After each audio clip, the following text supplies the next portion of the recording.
Hello everyone. Mellen here again, and this is the third of the White Buffalo series entitled Practical Self-Initiation, and the key word here is practical.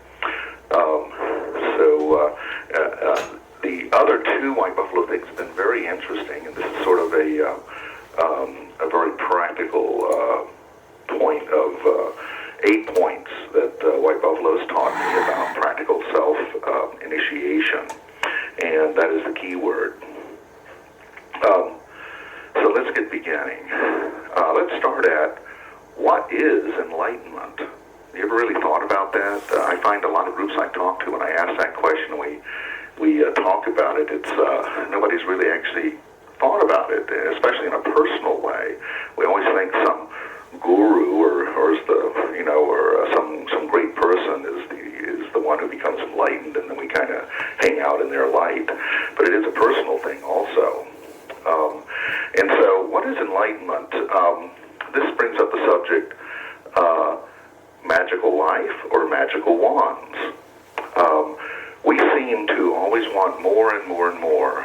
But what Buffalo has taught me is that the real magic is the real life you are living right now. And so we'll begin with that. So, what does it mean to be an enlightened being? Have you ever thought about that? That's fascinating. What would you consider to be an enlightened being? And would you ever consider yourself to be enlightened in any way whatsoever, or even have the possibility to be enlightened? So what does it mean to be an enlightened being? Can you answer that question or describe what it might be? If not, then you may have no real notion or model to work with. That's the first clue.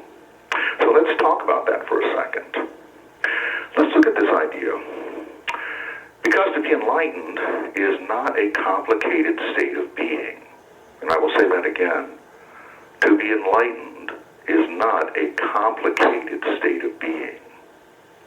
So, is enlightenment strictly spiritual? Is that all you've thought about? Is enlightenment some sort of spiritual aspect? Is enlightenment some sort of special knowledge or special powers? And this gets quite confused in my travels around the world. I have been blessed enough in my life, since my near-death experience, to travel the world and work with manifestors, miracle workers, high priests, geniuses, and saints, and all the like. And I can tell you that people that exhibit special powers, and I've seen them, the manifestors and the miracle workers, quite often might not be what you call enlightened. I've seen many a manifestor and miracle worker and healer that literally are not enlightened, in fact. And some of them you really have to watch yourself around them. And if you've traveled the world, and you might know what I'm talking about. But it's interesting how a scoundrel can be a healer. I've seen this. It's interesting how someone with what you might not consider even your ethics can be a manifester and manifest things right and left. It's very interesting. It seems like the universe is completely unbiased. And as I said in the other White Buffalo webinar, the universe gives power to those who will use it. After that, there is no judgment. There is karma, though, which is a pretty interesting thing you better pay attention to. So I don't think that you can label enlightenment as strictly spiritual or strictly special powers or strictly some special knowledge or even the saints. You ever thought about that? Maybe the saints were not enlightened beings, because what is a saint? What does that mean to be a saint? Well, usually in the Catholic Church it meant you suffered, you were killed or martyred in some way in your life. And many, many saints were really imperfect people. And an interesting point would be to read some of the autobiographies of these people, their diaries. Mother Teresa, for one, has a very interesting, her diaries or her biography has been published, and it's very enlightening to read what she was really thinking and going through during her mission on Earth to help the poor. Fascinating. So we can do good works, we can do miracles, That's something that we can split hairs with, but this is a practical look at that, not a philosophical sort of look at these things, because it's fascinating to look at things philosophically, but let's look at it kind of practically. And then let's look at this too. Is self-initiation really enlightenment? Self-initiation in other cultures has been called self-realization. I would say they're about the same thing. And so is it self-realization, self-initiation? Is that really enlightenment? And that brings up the other subject along with this. What is supposed to happen after enlightenment or self-initiation? I always ask people with their concepts and their ideas is to carry them to the nth degree, which means the old Native American thing is think about 7 generations, not only of the world, but of your own ideas. And I find that many people have not carried their ideas more than 1 or 2 steps at best. It's really good thinking to think at least 7 generations ahead. Think to the nth degree. It's a great mind exercise as to any notions and ideas you have, is to carry it to the ultimate end of what it might be. And sometimes it ends up very different than when you started, in fact, most often. But we do know this from all the masters of wisdom in the world, that after enlightenment, we go through a period of what they call chop wood, carry water. I think a lot of modern people, 20th, 21st century people, assume that if they do achieve enlightenment, all their problems are going to go away, all karmas disappear. And that is not what happens at all. The issues of the world, the physics of the world, the karmas of the world are still abundant. It's just that, in my view of enlightenment, is that you get better at taking the tests, and you get better and better and better till when the tests show up, you go, I've seen you. I don't even have to bother with you anymore. I know all about you. And that's the chop wood, carry water. Also, a lot of people that think enlightenment and or in the modern age, we call it, ascension, is like leaving the planet or going to seventh heaven or going to a place where you never have to deal with karma again. And that's actually not what happens. So the chop wood, carry water is really about, after enlightenment or self-initiation, it's practice, practice, practice, or I quite often say, practice the practical. It's very important to be practical in this world. Ask any businessman, ask any inventor, ask anyone who's trying to do some good planet work. You have to learn the practical side of things. It's one thing to go wild in your mind with all the greatest ideas to save the world, but try putting that into actual practice, which is what we're here for. We're here not to escape. We're here to practice. And I've often made a joke about how do you get to nirvana? Well, it's practice, practice, practice, just like getting to Carnegie Hall. And so, for me, and for what I've learned about enlightenment or self-realization or self-initiation, is that it's not complicated. It's not really complicated. In fact, your life should become simpler, and you should start, once enlightened or self-initiated, by doing that with your life, you then take the mundane things of life and make them sacred. We've seen all the sacred stuff, all the altars, all the great magical places, all the great relics of the saints. But the practical side of that is to bring this into your life.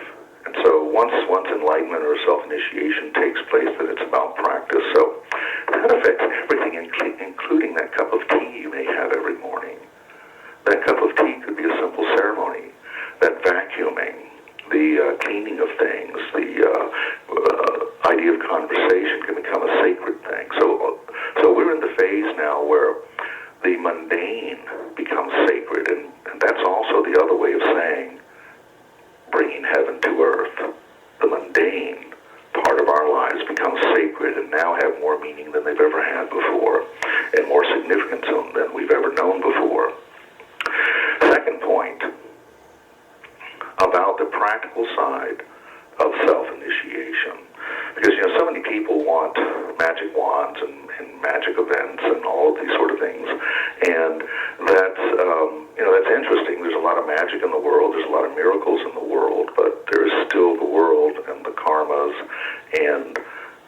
many lives that we still have to live to deal with.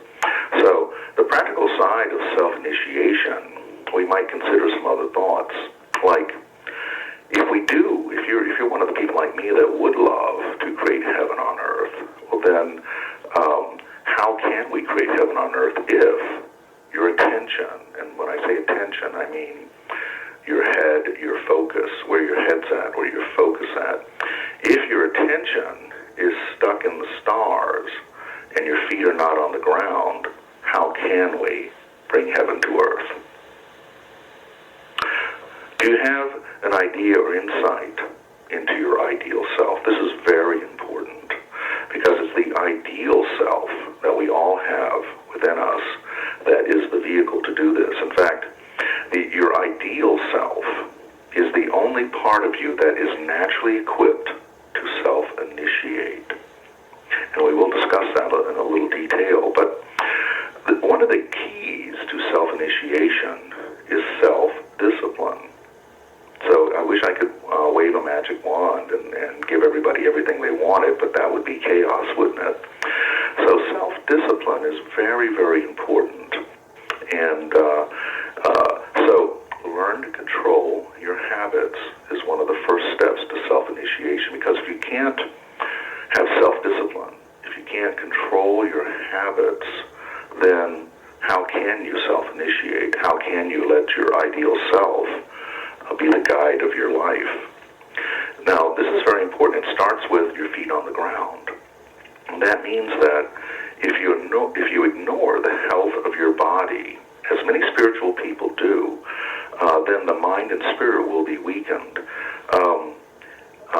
I remember when I first began inventing my lights many years ago, I really thought my intention was, and intentions are very interesting, they can get away from you.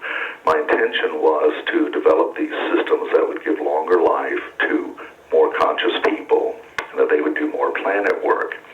And to my great surprise over the years, it was not so much the spiritual people that came to have their bodies regenerated and came to have energy.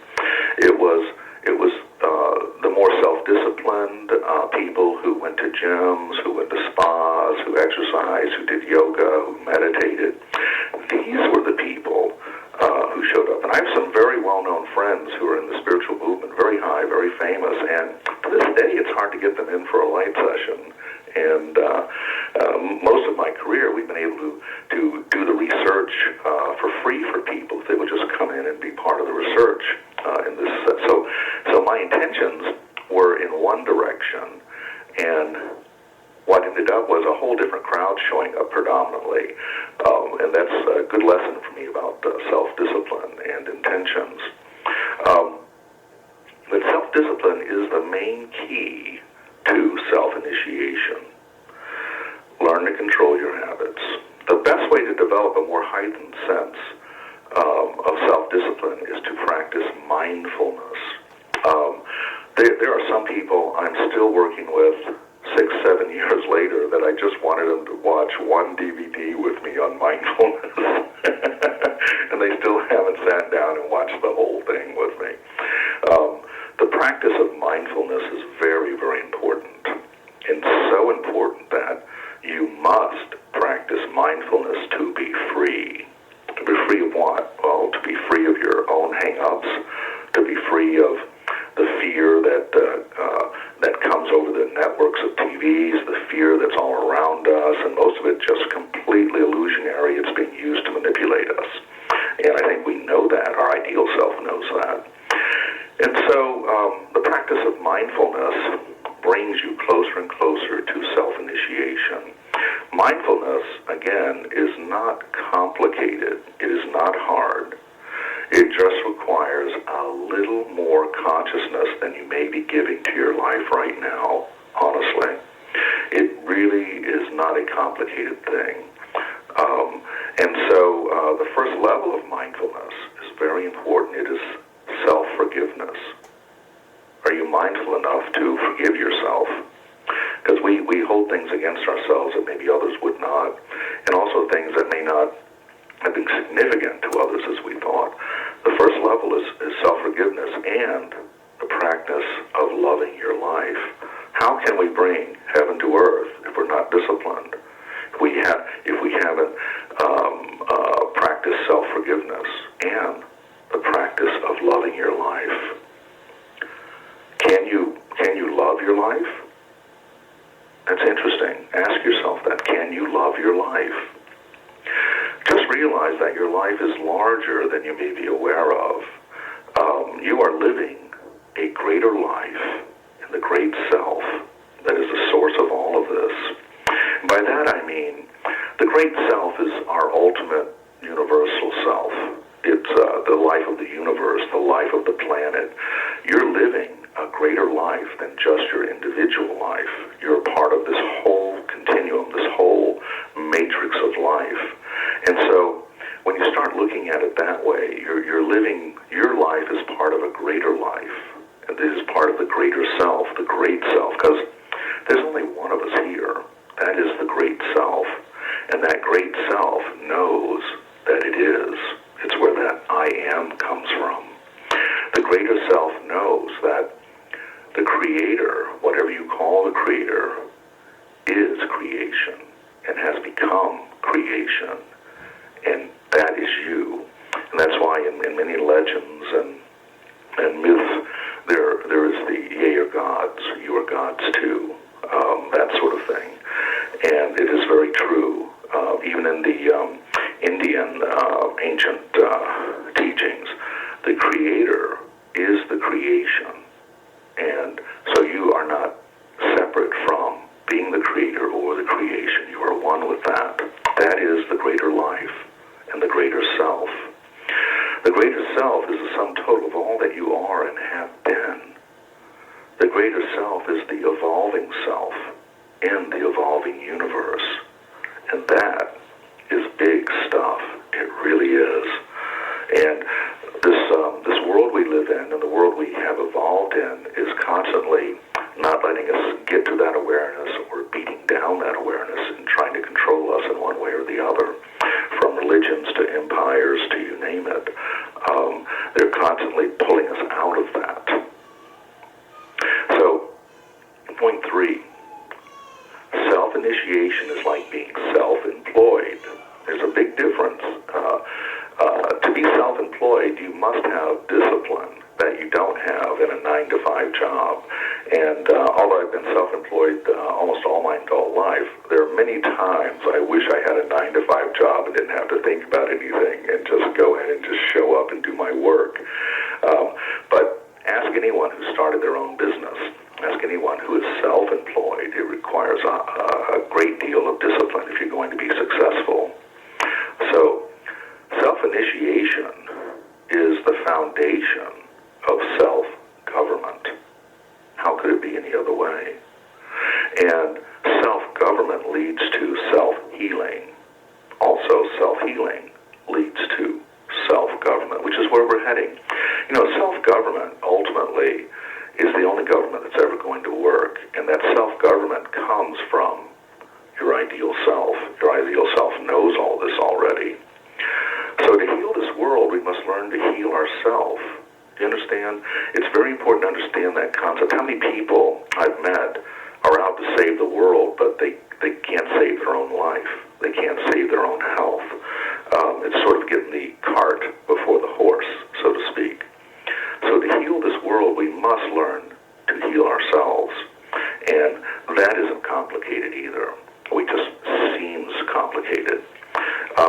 And so White Buffalo says, are we blaming the politicians? Are we blaming the Wall Street bankers? Or who else are we blaming for the condition of the world?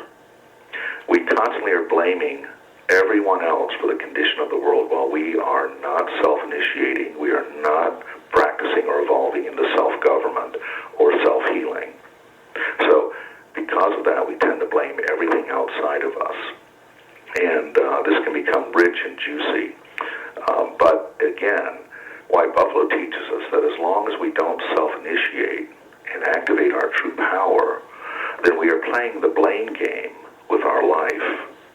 And this is a strong cup cup of tea, but it's true. I've experienced this in my own life, because I used to blame everybody and everything for the way the world was, and yet I wasn't doing much about it, was I?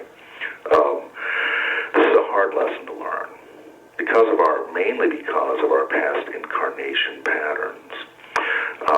Until recently, very recently, in fact, probably this may be the first incarnation ever for you, the individual, to have some sort of ability to self-initiate, because before this time, self-initiation has been taboo.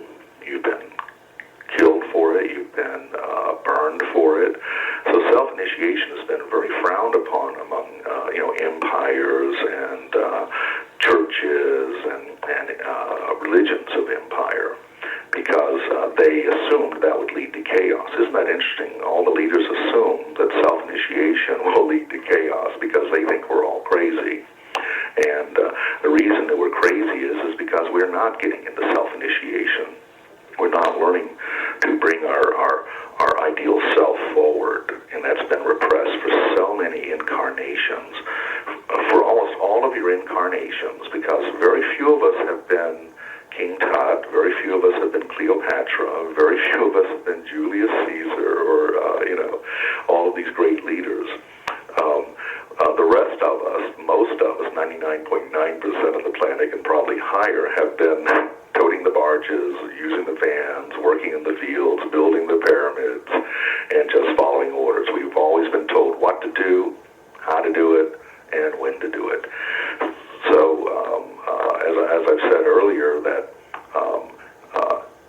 the question of what do you want to be when you grow up, this may be the first incarnation you've heard that. It maybe 2 incarnations since you've been hearing this. And of course, it's very confusing to us, just as self-initiation seems to be a bit confusing, because we don't seem to have any experience with this. It's true, but it is a universal concept. It is what your ideal self is all about, and this ideal self has been repressed, and it's been very dangerous to have the gnosis, the knowing.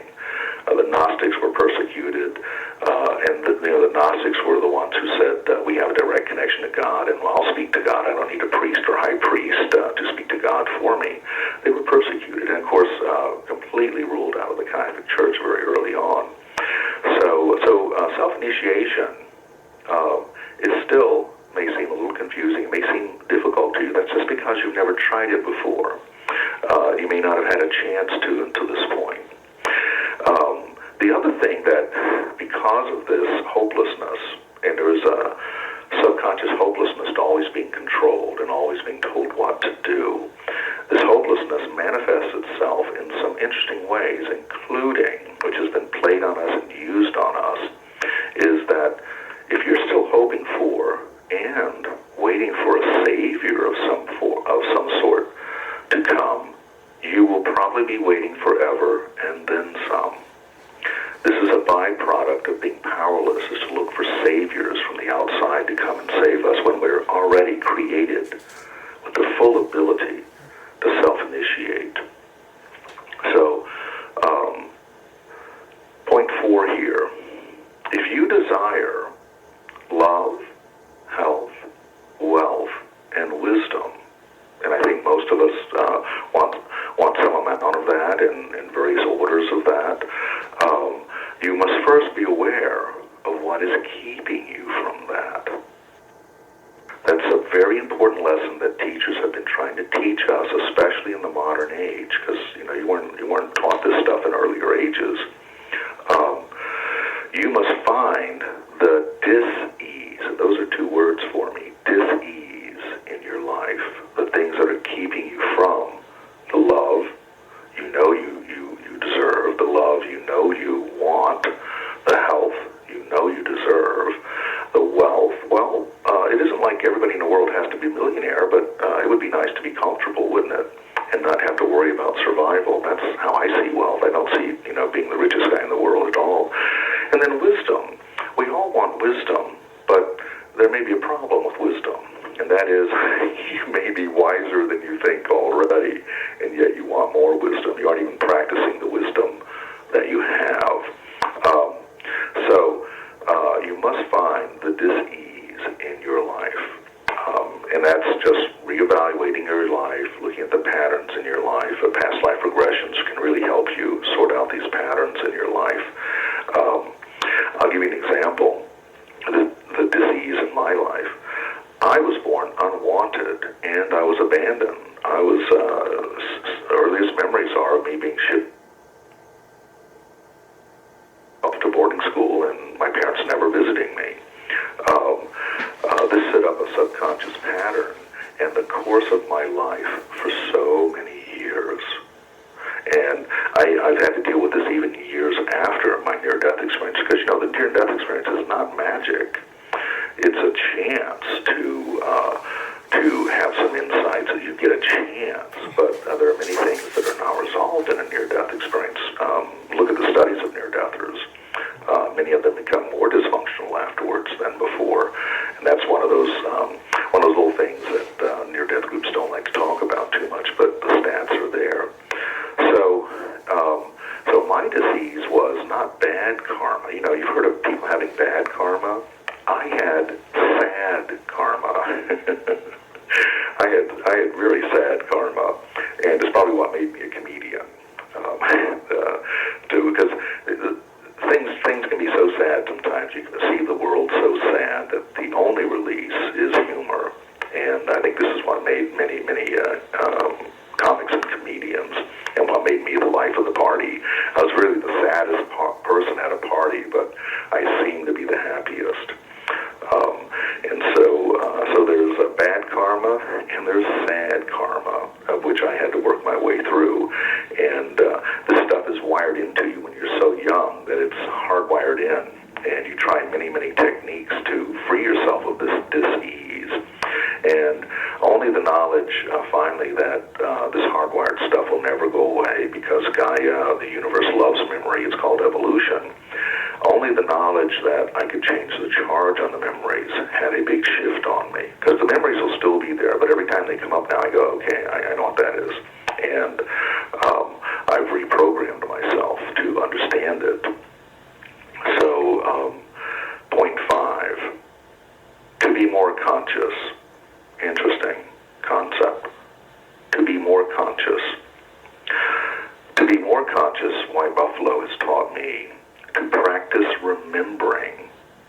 That's right, practice remembering what you already know about your life and what you know about the world around you. The simple idea will help you immensely. Do you need help, really?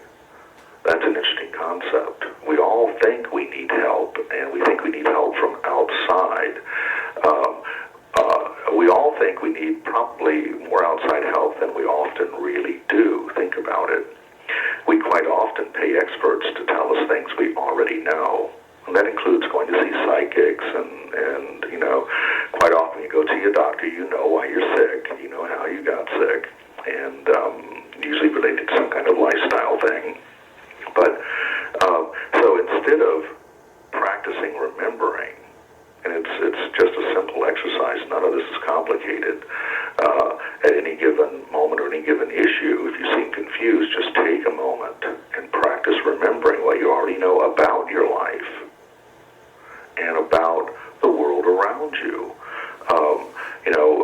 What we know about snowflakes, we know that no two are the same. So when someone tells you they can create the same snowflake twice, try to remember what you already know about the world around you. It's an immensely important idea. So, another very interesting idea is number 6. Making and keeping and breaking promises. Very interesting to pay attention to. Making promises lightly or casually has some karma to it. And I think many of us will have experienced that. We can quite often make a promise lightly, but the person we're with or the people we have take it more seriously than you do. Do you ever consider that? And why sometimes people get a little upset or issues come up around these lightly considered or casually offered promises? Because someone you may be offering this to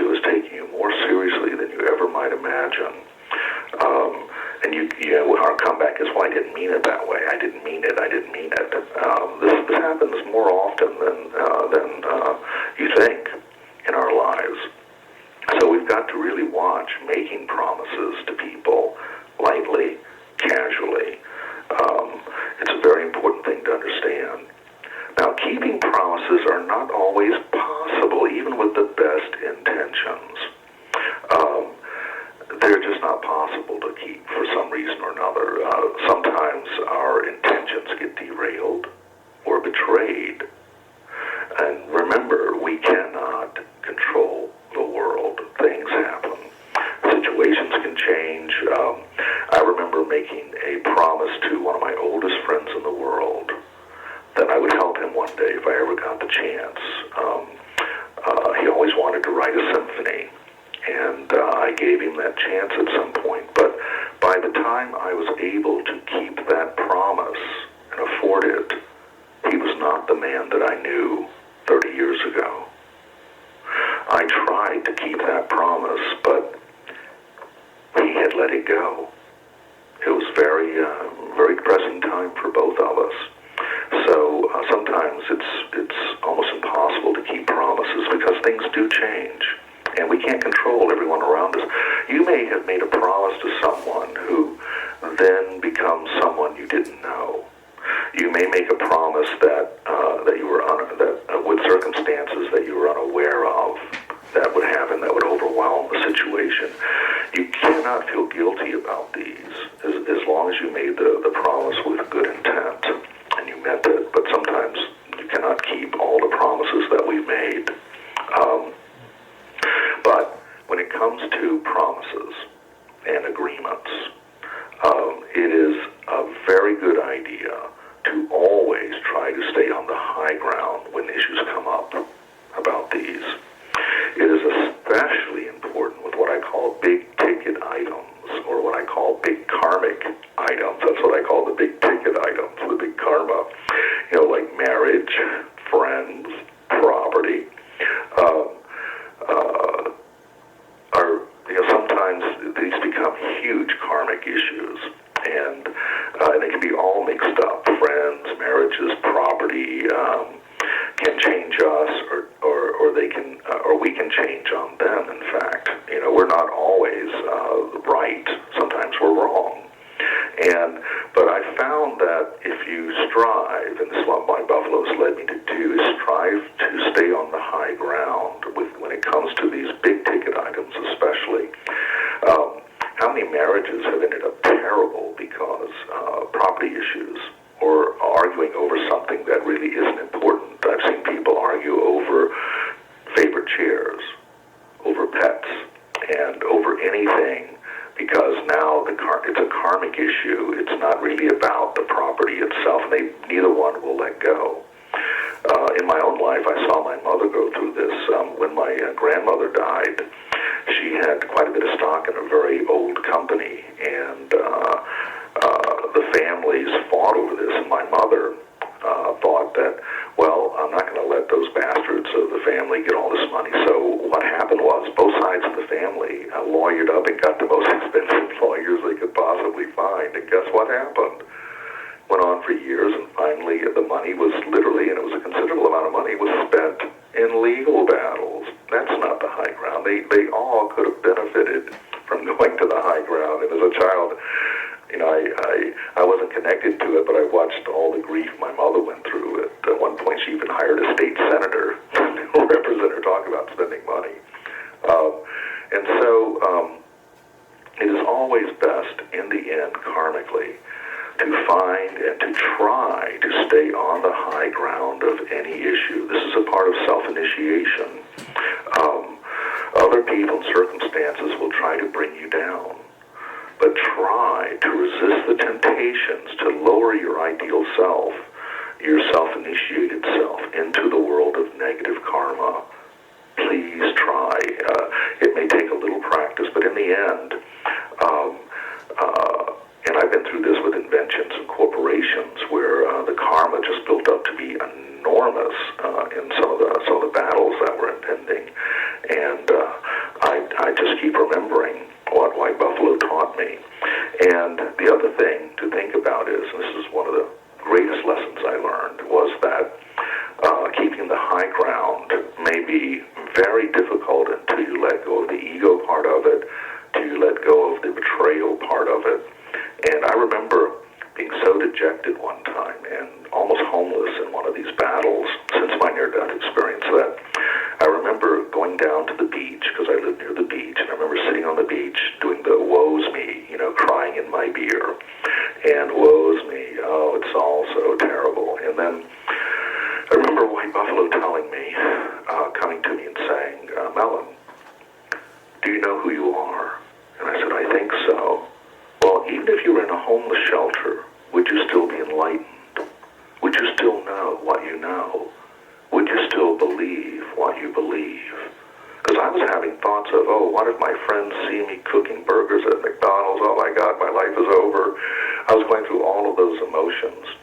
And I was taught in that episode that, yes, let's think about that. Let's think about the greater life here. Even if I ended up in a homeless shelter for a while, I would still be me. I would still know what I knew. I would still have access to the light. I would still be me. So it was all this other stuff that was really kind of thinking my life was going to be hell. And then White Buffalo said this to me, which got me off my butt. White Buffalo said, do you believe in what you're doing? Do you believe you have more ideas? And I said, yes, I do. And then White Buffalo said, well, you better believe in it more than God. And what that meant was that how can you imagine God or any higher source to believe in anything more than you believe in it? You have to believe in it the most, and then you will get the cooperation of the universe. To give up is giving up. To give up is letting your power go. It's showing the universe you don't believe in this as much as you thought you did.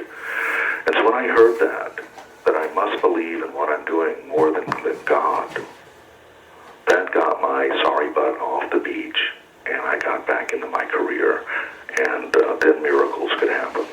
That's when miracles started taking place.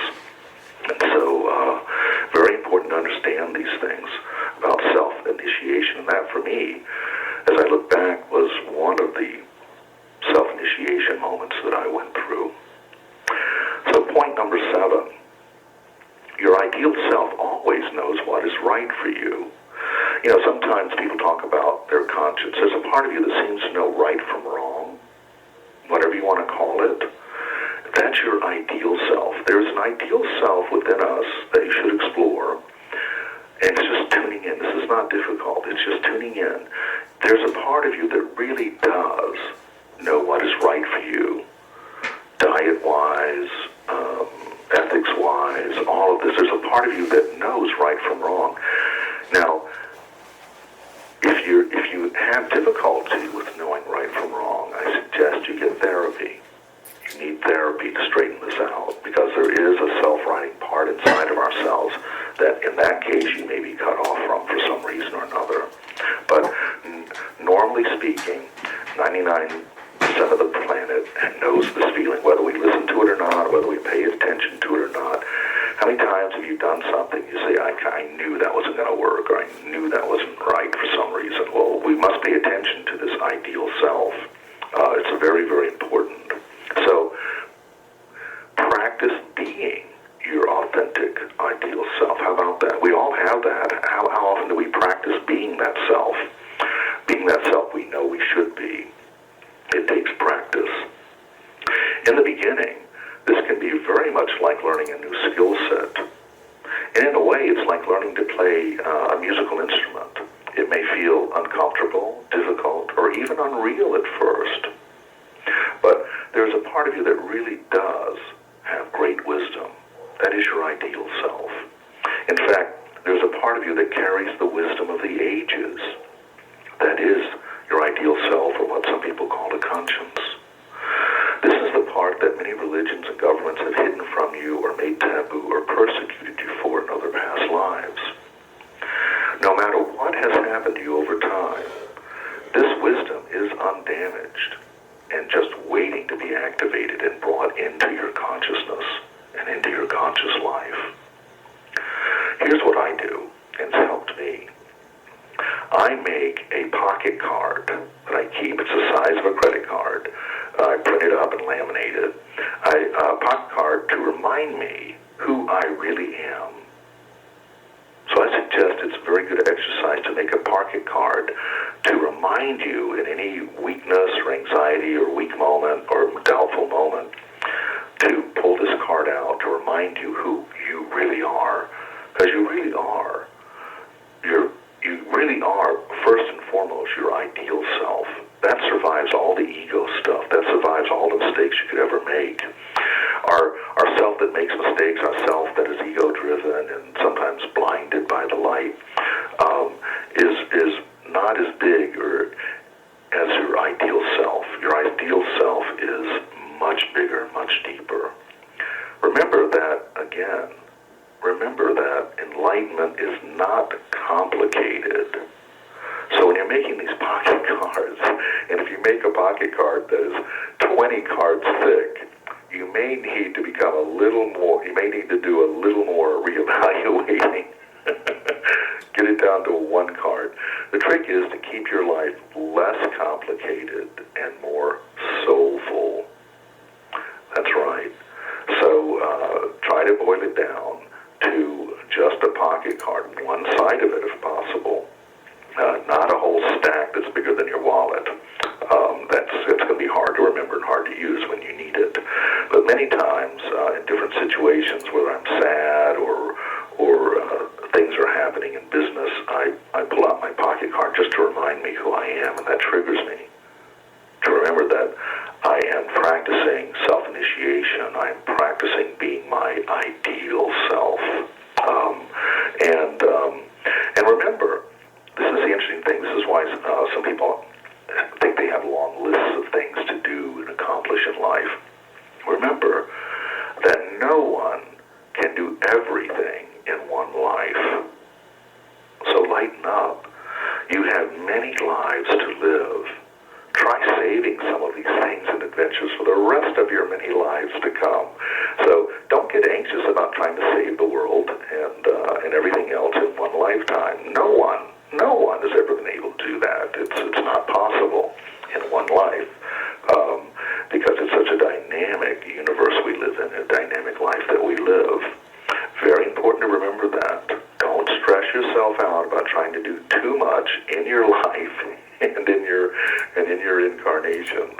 And if you really understand reincarnation, there are certain incarnations, and I've had several in the past and plan to have more in the future, where I just come back to have a good time.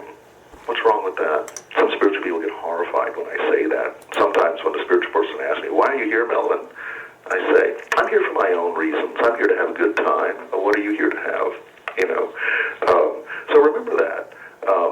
You can have incarnations that are just about joy of life. And this is perfectly fine with the universe and karma. Number 8, live in your personal prayer or circle. And you've heard what I've learned from White Buffalo about being the circle master.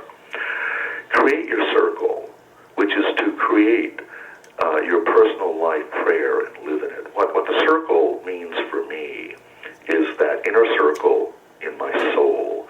The inner circle is your soul, and you can live in it and operate from your soul circle. The more we operate from our ideal self and our soul circle, the better the whole world would be. And that's something that you can't do for anyone else and no one can do for you. I don't care who they are. You will have to do that. That's the one key about and why self-initiation, self-realization is so important. And so you need to create your circle and operate from your circle. In fact, live in your circle. And to this, I've learned to do it this way. I've been taught to do it this way. Create your personal prayer, which is